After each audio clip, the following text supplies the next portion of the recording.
you have seen the concept of mixed Riemann tensor, or you can say the curvature tensor, in my previous video. But you should know that the algebraic properties of Riemann tensor becomes more transparent if we define its fully covariant form. So now today we are going to see the concept of covariant form of the Riemann tensor, or you can say Riemann curvature tensor. In fact, this covariant form of Riemann tensor is defined in terms of the mixed form of Riemann tensor. So first of all, I have mentioned here the expression for the mixed Riemann tensor, and you have learnt this expression for the mixed Riemann tensor in my previous video. So you must remember it. This mixed Riemann tensor you have seen earlier in my previous video. This is defined as I have written in this equation 1. Okay. But as I have told you, if your aim is to know about the algebraic properties of this Riemann tensor in an accurate form, then you must express this mixed Riemann tensor in purely a covariant form. So the covariant form of this Riemann tensor is denoted by this symbol. Okay, you can see here the 4 indices all are actually covariant indices. So a covariant Riemann tensor is expressed by this symbol R rho mu nu sigma. Okay, and this is defined just as the inner product of the mixed Riemann tensor, that is R superscript lambda subscript mu nu sigma, with this fundamental tensor G rho lambda. So when you will take the inner product of mixed Riemann tensor this R with this fundamental tensor G, then you will get the covariant form of the Riemann tensor. But you know, the expression for this Riemann tensor R is defined in this equation 1, which you have learned in my previous video. So let us substitute the value of this mixed Riemann tensor here, and then the expression for the covariant form of Riemann tensor R rho mu nu sigma will be equal to this much. This is G rho lambda times this much. Okay. You know, this symbol gamma here represents what? These are actually the Christoffel symbols. Okay, or it is also known as affine connection. So gamma is called Christoffel symbol of second kind, or affine connection. Okay. Now we will simplify the RHS of this equation 2, and for this let us see what will be this partial derivative of 0 lambda times this affine connection. If you will take the partial derivative of the product of this 0 lambda and affine connection this gamma with respect to x nu, then according to the rule of product of differentiation of product of two functions, you can write, if we take 0 lambda at each, then this operator del x nu will be operated on this affine connection or the Christoffel symbol. Okay, and when you will take this affine connection at each, then you will operate the the page has been turned, but it will be just okay, so don't be get bothered. Okay, now let us see. So here this affine connection or Christoffel symbol is at each, and the operator del x nu has been operated on this fundamental tensor 0 lambda. Okay, and from here you can obtain the value of this first term. What will be this first term? This first term will be equal to this much minus this second term. Okay, so as in equation 2 you can say see that there is a product of 0 lambda times this much. So our aim is to evaluate this. Okay, so I have written here, you can see that this product 0 of lambda with partial derivative of affine connection gamma is equal to this much. Okay, but you have seen earlier when I have discussed the affine connection, or you can say the Christoffel symbol, then you have seen the relation between the two kinds of Christoffel symbols. Actually, the product of this fundamental tensor 0 lambda with the Christoffel symbol of second kind, this gamma lambda mu sigma, you have seen that this is equal to the Christoffel symbol of first kind, which is denoted by the symbol gamma rho comma mu sigma. We have already learned earlier. Okay, and this second term is at each. Now in the similar manner, if you want to find the value of this 0 lambda times this second term, okay, that is 0 lambda times del x sigma operated on this gamma lambda mu nu. What will be this? On this basis, you can write that this product will be equal to partial derivative of this Christoffel symbol of first kind minus this much. Okay. Again, you know that the product of this fundamental tensor 0 lambda times this second kind of Christoffel symbol gives the first kind of Christoffel symbol, and this also gives the first kind of Christoffel symbol. Okay, all these things you have learned earlier. Okay, now we will make use of these results in this equation number 2. Okay, instead of the first term and the second term, we will use this result and this result, and at the place of this g rho lambda times this much. Okay, this instead of that we will write this 0 lambda times this much, we will write this much. So when you will make the substitution of all these results in equation 2, then you will get the covariant form of the Riemann tensor, this R, and that will be equal to partial derivative of this first kind of Riemann tensor with respect to x nu minus del 0 lambda by del x nu times the second kind of Riemann Christoffel symbol. Okay, and minus this much plus this much and plus this much minus this much. You can check it. Okay, now we will change the dummy index alpha to lambda in the last two terms. See here the last two terms. Okay, so where there will be there is alpha, now you should write lambda.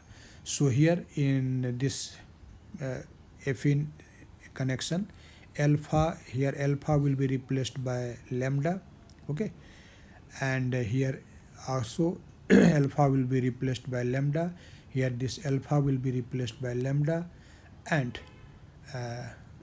here this alpha will be replaced by lambda. Okay, so changing alpha to lambda in last these two terms, the expression for this Riemann tensor, covariant form of Riemann tensor, will become like this. You can see.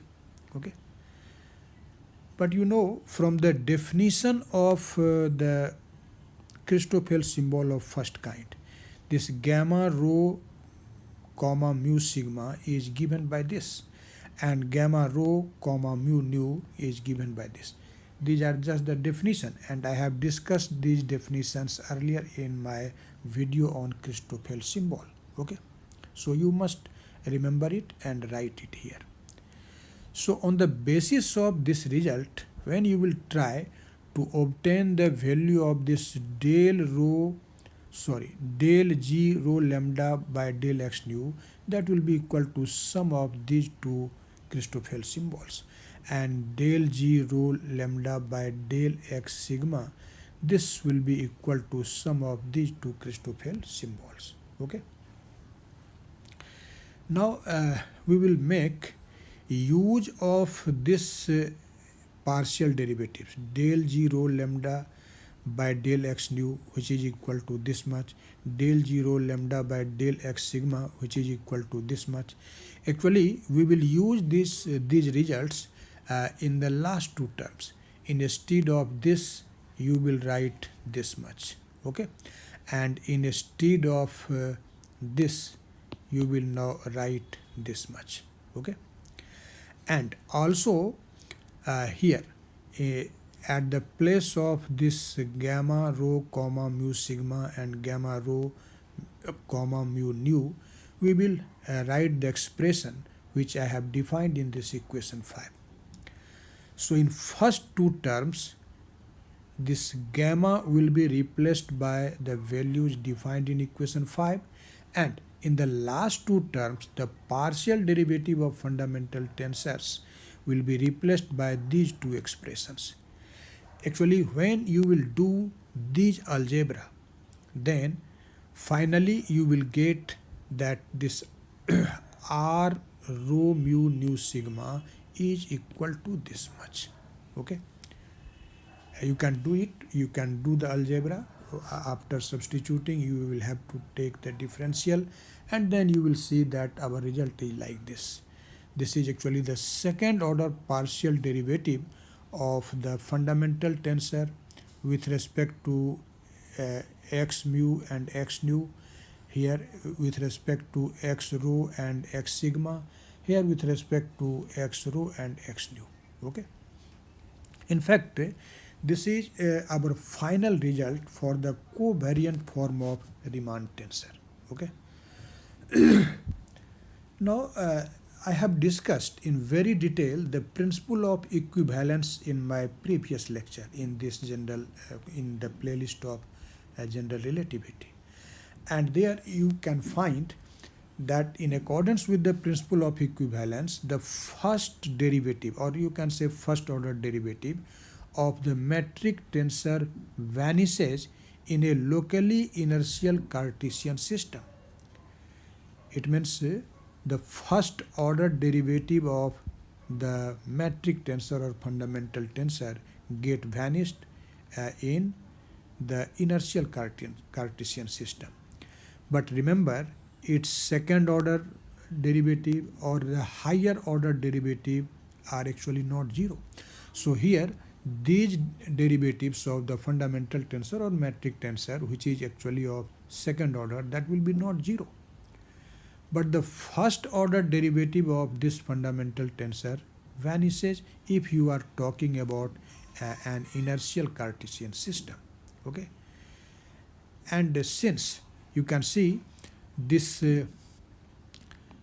affine connection, or you can say the Christoffel symbols, are already defined in terms of the first order partial derivative of the fundamental tensors. Okay, so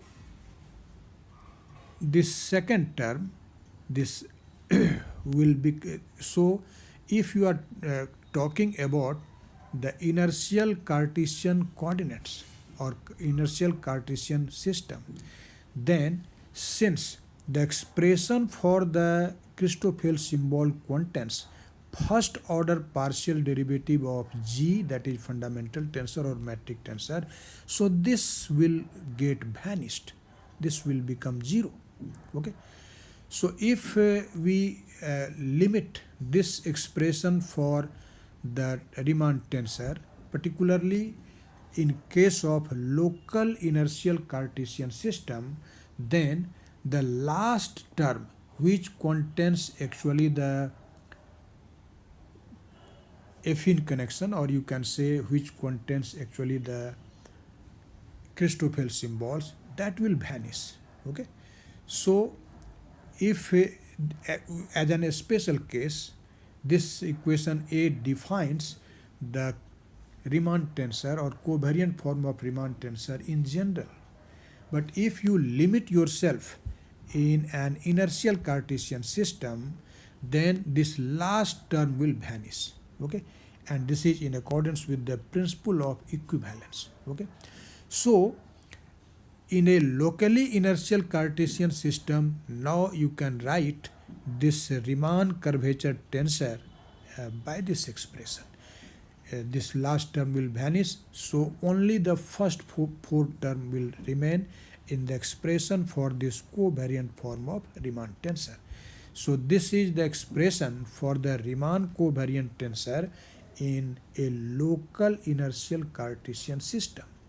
But the general expression also contains this last term, which contains actually the affine connection, or you can say the Christoffel symbol. Okay, I think you are getting the things clearly. So after knowing the basic expression for the Riemann curvature tensor, now we will see its important properties. First of all, we are going to see the anti-symmetric properties of this Riemann covariant tensor. In fact, this Riemann covariant tensor, this R, rho, mu, nu, sigma, this is anti-symmetric with respect to the first two indices, rho and mu.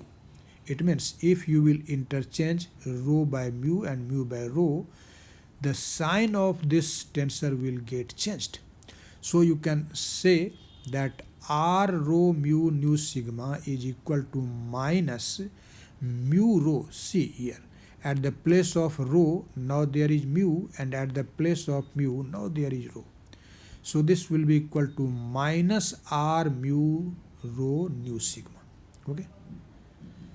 If your aim is to prove this result, you can easily prove it. You have to simply interchange mu and rho in this equation A. It means where there is a mu, you have to write rho, and where there is rho, you have to write mu. And then you will make use of this equation A. Then you will see that this result is proved.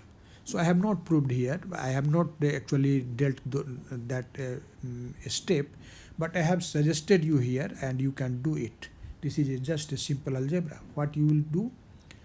You have to only interchange rho and mu, and after interchanging you will make use of that equation A, and then you will see that this result is obtained. Okay, so definitely try yourself. Okay, now again, this covariant curvature tensor is also anti-symmetric in the last two indices, nu and sigma. It means if you will replace nu by sigma and sigma by nu, the sign of the tensor will get changed. So you can say that if R rho mu nu sigma is equal to minus R rho mu nu sigma. Here you can see nu sigma has been replaced by sigma nu. Okay, then the sign is changed. So this is the anti-symmetric properties of this covariant form of Riemann tensor. Okay. Now we will see its symmetric property. In fact, this covariant Riemann tensor R rho mu nu sigma is symmetric with respect to an interchange of the first and second pair of indices without changing the order of indices. It means if you replace the pair rho mu by nu sigma, but never try to alter the order. If rho is at first place, you have to write rho at always at first place, and if mu is at second place, you always write it at second place. So just for the first and the second pair, it is symmetric. What does it mean? It means R rho mu nu sigma is equal to, now see here, rho mu is replaced by nu sigma and nu sigma is replaced by rho nu. Then these two tensors are equal. So this is actually the symmetric property of this covariant form of Riemann tensor. So you can say that this covariant Riemann tensor is symmetric with respect to an interchange of the first and second pair of indices without changing the order of indices. Okay. Now finally we are going to see its cyclic property. In fact, when you will permute the last three indices, that is mu, nu, sigma, okay, in this equation A, which is the defining equation of this Riemann covariant tensor, and so when you permit the last three indices mu, nu, sigma in that equation A in a cyclic order and take the sum, then you will see that the sum of the three tensors will be 0. It means the sum of R rho mu nu sigma plus, see here, now I have written R rho sigma nu mu, sigma nu mu. It means at the place of just mu nu sigma is just reversed. Okay, nu is at its place, and plus R rho sigma mu nu. This will be 0. You can also prove this result with the help of equation A. With the help of equation A, you where this first tensor is defined. If you want to define this tensor, what you will have to do? In fact, in this case, mu will be replaced by sigma, sigma will be replaced by mu, but nu and rho will be at each. Okay, then you will find the value of this. And if your aim is to find the value of this third tensor, how you will obtain? You can see here rho is at each, okay, and in fact this mu will be replaced by sigma, nu will be replaced by mu, and sigma will be replaced by this nu, and then obtain the value of this tensor on the basis of that equation A. And after obtaining all the three tensors on the basis of equation A, we will add them, and then you will see that result is equal to 0. Okay. Now regarding this covariant form of Riemann curvature tensor, we are going to see a very important property. In fact, in case of a general tensor, you know the number of components of a tensor depends on the rank of the tensor and the space in which you are going to find the number of components. Okay, so if R is the rank of a tensor and we are going to find its component in n dimensional space, then R to the power n, this is actually equal to the number of components. For example, if you talk about a scalar, you know scalars are tensors of 0 rank, so then, and if it is in 4-dimensional space, then 0 to the power 4 equal to 1. So a scalar has only one component in a 4-dimensional space. If you are talking about vectors, covariant vector or contravariant vector, then its rank is 1, and if it is in 4-dimensional space, the number of components will be 4. If you are talking about dyadic, which are tensors of rank 2, and if you want to find the number of components of a dyadic in 4-dimensional space, then this will be what? This will be 2 to the power 4, okay, and this will be equal to 16. So number of components of a dyadic in a 4-dimensional space is 16. Okay. Now if you talk about a tensor of rank 4, general tensor of rank 4, and you want to find its number of components in a 4-dimensional space, then the number of components will be 4 to the power 4, that is 256. Okay, but I have also provided videos on the for finding the number of for finding the number of independent components, particularly in case of a symmetric tensor, and anti-symmetric tensor. Earlier I have provided video. Since this Riemann curvature tensor R rho mu nu sigma, you know that this is a symmetric tensor, it has symmetric property. Okay, and due to symmetry, the